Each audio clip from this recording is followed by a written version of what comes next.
For Presentation 4, I'm going to be talking about Chapter 1, Colored Property and White Backlash, Chapter 2, Black Trash, Chapter 3, Is Racial Profiling Just?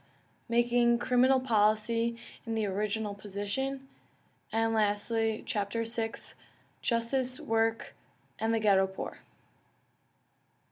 Chapter 1, Colored Property and White Backlash, written by David Freund. This chapter explains how, even in post-war America, society and living arrangements were determined predominantly by race. Freund's piece is to establish the role played by African Americans in post-war society, and how they were given restrictions on where they could own property. It is specifically stated that white intolerance of minorities in post-war America has been driven by class conflict and the desire to protect property value. This chapter illustrates the little value placed on African Americans and how white privilege was used as an excuse for discrimination and the formation of racial and social constructs. Chapter 2, Black Trash, written by Charles Mills. This chapter works to establish the racial contract seen in our government. Mills defines a racial contract as a contract that makes it explicit and that the actual body politic is that of the white body, and how they are superior, and the political relations of racial dominations are made embodied in its extended flesh. This lack of color seen in our political body only leads our nation to believe that whites are the most valuable race and should be held with the highest regard, none of which is accurate. In reading this, Mills makes it clear that there is a racial contract characterized by the political domination of whites versus non-whites. Chapter 3, Is Racial Profiling Just? Making Criminal Policy in the Original Position, written by Jeffrey Ryman.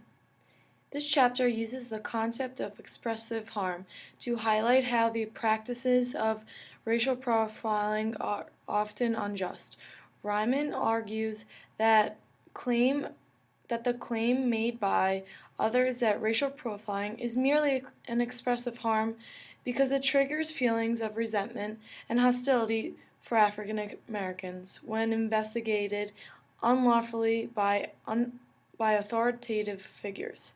Ryman, however, argues that racial profiling does more than embody underlying racism and remind minorities of past injustices, but works to violate the rights of those unrightfully investigated now, making it reasonable to assume it causes direct harm. Chapter 6, Justice, Work, and the Ghetto Poor, written by Tommy Shelby.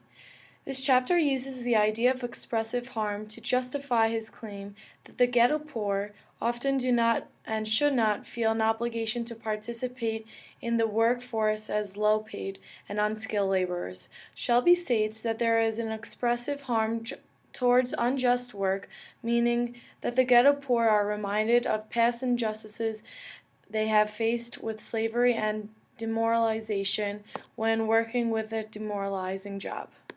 These chapters, though different, all work to compare the argument at hand to past event or time error, which works to construct a different perspective on the determinant or controversy being explained. Throughout the different pieces we have read thus far, a theme or idea I've seen reiterated throughout multiple chapters is that the idea of expressive harm.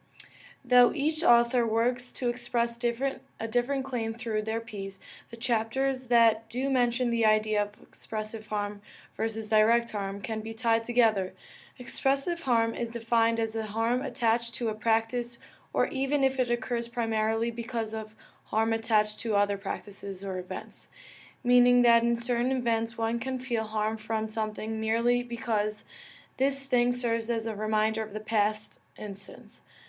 Each chapter exemplifies the idea of expressive harm for a different purpose, yet all of the chapters attach it to a direct issue as a means of explaining a cause and effect